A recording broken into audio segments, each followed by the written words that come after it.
Welcome ladies and gents, Chris Andre here. You can find me at BetBoxing on Twitter, or of course you can subscribe to the channel Let's Talk Boxing. Haven't brought you guys a video in a few days, so I'm deciding to catapult myself back into this by throwing myself into this melee regarding Tyson Fury and Alexander Usyk. The general consensus seems to be that if this fight does not go ahead, which is increasingly looking like might be the case now, that it's Tyson Fury that's at fault, that he's the one that's been dragging his feet. And a lot of people are using Alex Krassyuk's interview with ID Boxing and Rob Tebbutt to add further weight behind this argument to reinforce that position. And whilst Tyson Fury is certainly not blameless, and I believe there's a lot there to blame and there's a lot to criticize Fury about, and I'm going to do this here, additionally to that, I also think that Alexander Usyk is equally responsible for this fight not happening, and yet he seems to be getting a pass. And I'm only going to use Krassyuk's own words and Usyk's own words to make this case, to show you the contradictions that they're making. Now, I also want to remind you guys of something. I have not always taken the side of Tyson Fury, and I'm not even doing that here on this channel, right? I'm going to criticize him when it comes to this as well.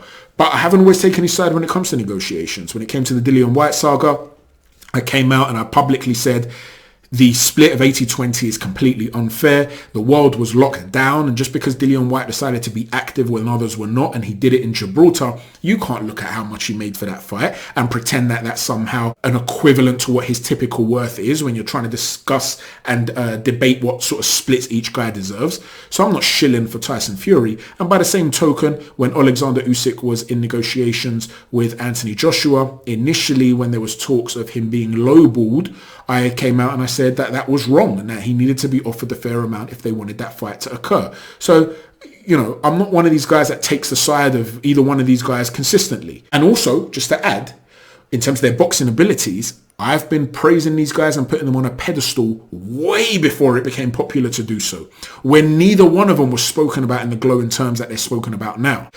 We are going to continue along the idea of being the defense and the prosecution and allowing you guys to be the jury.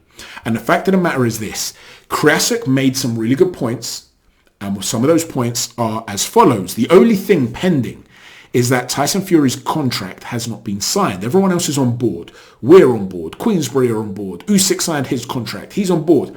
And if you remember, going back to the reports we got about the potential deal in Saudi, we knew that Usyk had accepted whatever offer he was given and Tyson Fury had not. So it appears at face value, one guy signed, he wants to fight, the other guy does not. He also goes on to say, Usyk's training 3 times a day. Have you seen any posts from Tyson showing that he's training? I don't even think he's in camp. I don't think he's taken the decision to take the fight. Now, the insinuation there is that if he was willing to fight on April the 29th, of course he would have been in camp by now getting ready. The fact that he's not getting ready shows that he has no intention of taking the fight. Now, up to this point, like I said, very good points made from Alex Krassyuk. They're hard to argue against. What is Tyson Fury doing right now? Is he in training? What is going on? However, he also goes on to say that according to the reports from Frank and Francis Warren, Fury wants too much money. Even if Usyk got 0, it still wouldn't be sufficient to cover Fury's wants.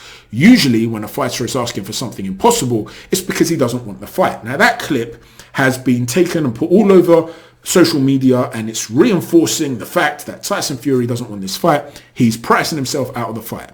Okay, remember that comment. Rob Tebbutt goes on to say, Usyk has agreed to deal with the Saudis. We don't know if Tyson had, but now that it's in London, we've heard 60-40 being branded about for the winner. Is there any truth to that?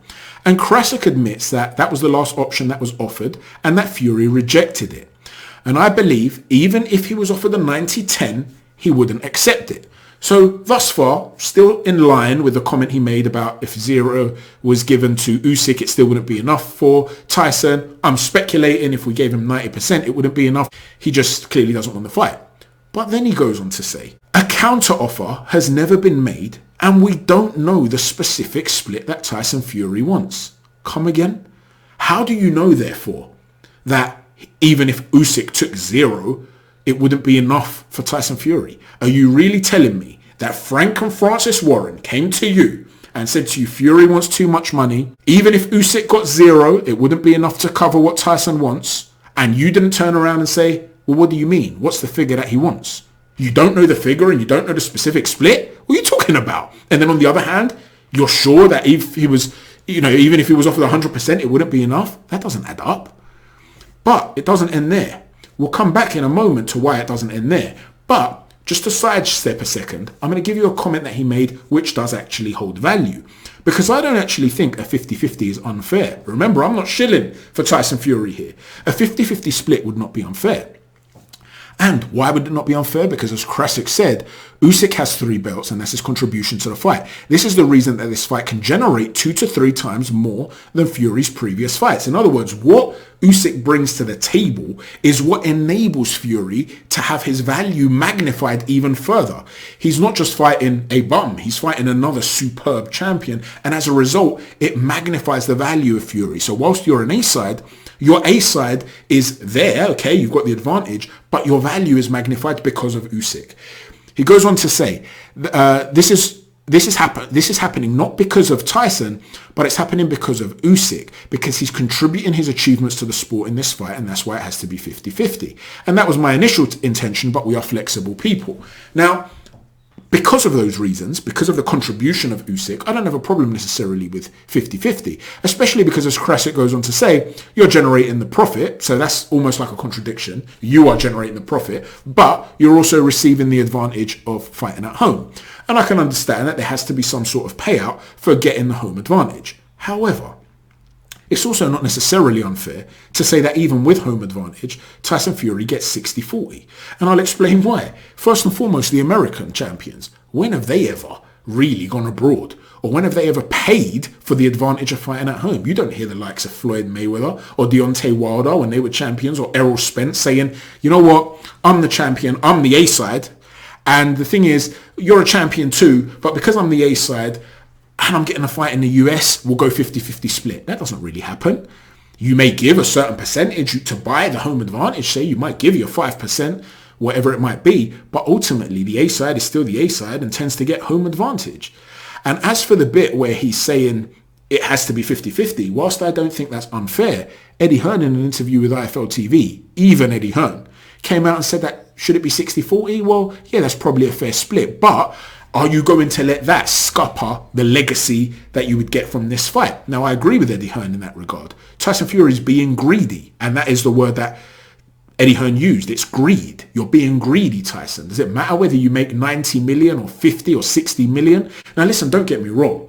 I can't sit here and tell a guy like Tyson Fury what money he should be fighting for, so to speak, or what he's worth, because he has a view on his own generational wealth. He's got a big family, not just in terms of his own children, but he's got siblings. He might want to secure all of their futures. I can't tell him how to spend his money, and I can't tell him not to have money as his priority and that he should have legacy as his priority. That's not for me to say. But where I can comment is the concept of what's a fair split and what should be dished out and what you should be expecting essentially to receive. And so 60-40, anywhere between 60-40 to Fury and 50-50, I see as fair. None of that sort of bracket do I see as being unreasonable in any specific way. However, when you've had Krassyuk giving it about even if Usyk got 0, it wouldn't be enough, and 90-10 I don't believe would be enough, when he's then asked by Rob Tebber, if Fury wakes up next week and says 60-40 to me, what do you say? And Krassyuk replies, bye-bye Tyson, all the best, enjoy your belly. Well, now we're going down a whole different pathway, are we not? So what, you're going to tell me you're going to walk away from 60-40 to Tyson Fury? In which case, since it's not unreasonable, according to Eddie Hearn, neither's 50-50, I accept. That bracket is not unreasonable.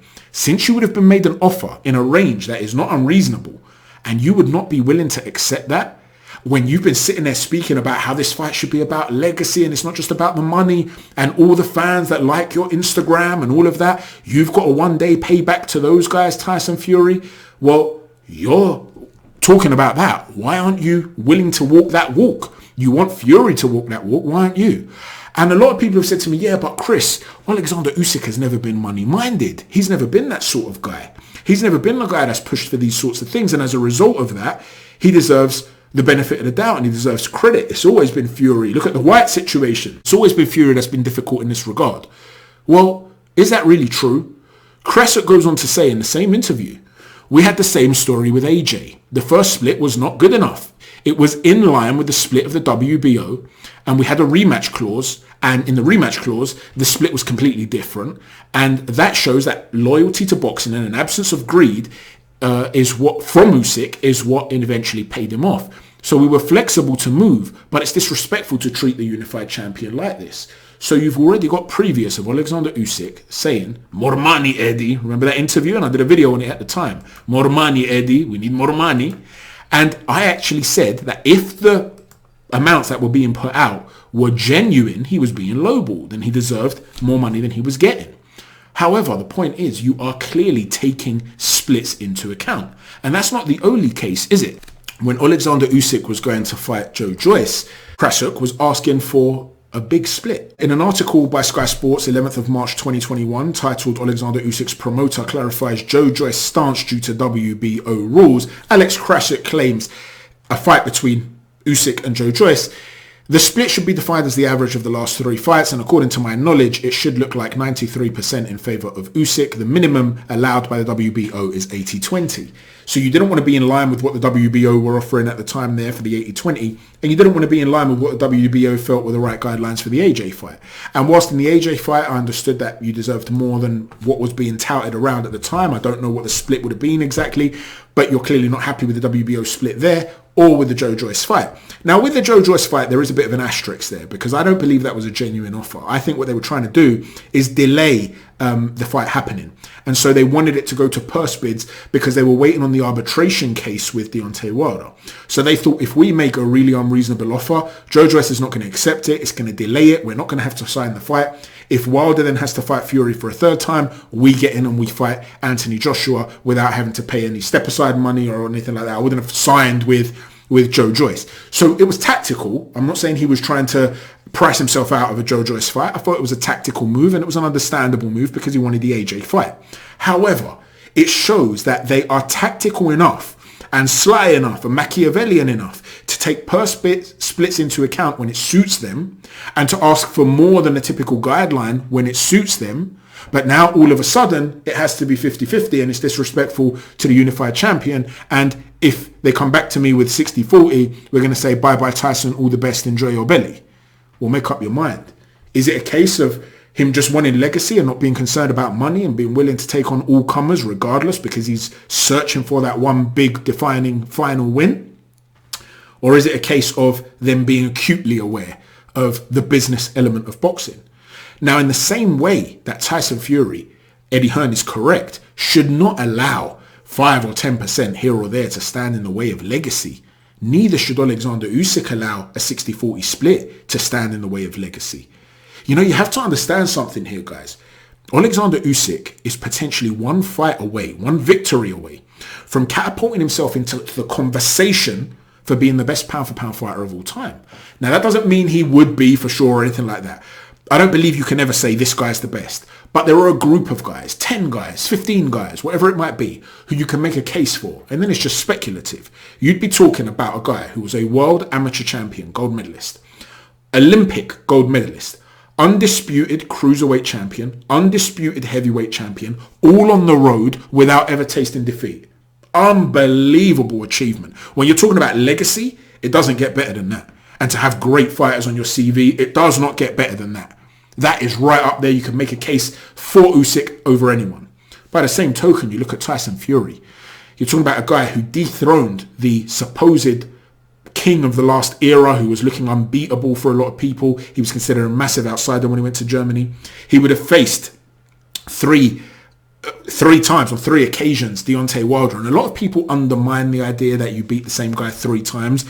It's distasteful in the sense that if you keep seeing the same fights again and again and again without then a depth of CV, it becomes a case of maybe you just had that one guy's number and that's all you wanted to do was fight him because you knew you had his number, right? So I get that. But by the same token, when a man punches as hard as Deontay Wilder, for him to not be able to take you out in 3 fights, that's a great achievement.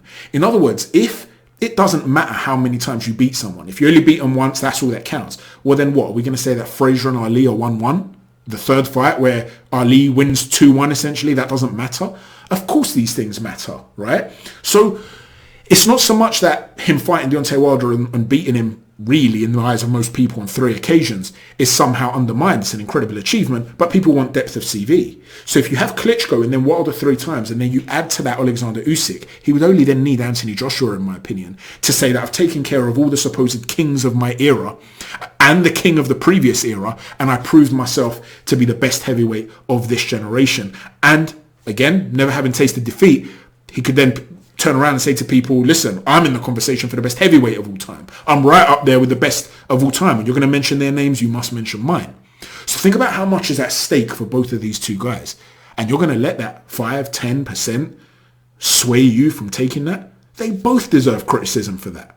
That's my take on this. Let me know what you think, ladies and gents. Anywhere between 60-40 and 50-50 for me is a fair split. Run it down the middle for all I care. 55-45. Let's just see this fight happen. Let me know what your opinion is, ladies and gents, on this. Do you just see it as one guy doesn't want to fight? And if that's the case, I know the majority of you feel that that's Tyson Fury. Or do you see what I'm saying here about some of the contradictions that just don't seem to add up? And this seems to really be just an issue about money, in which case, hopefully, they can come to an agreement, because if money is the only obstacle and no one is fearing the other, so to speak, then perhaps you can find a solution. Let me know what you think. Please don't forget to hit stiff jab on the like button, a right cross on the subscribe button, and an uppercut on the notifications button. Thanks for watching. Chat to you soon. Take care. God bless.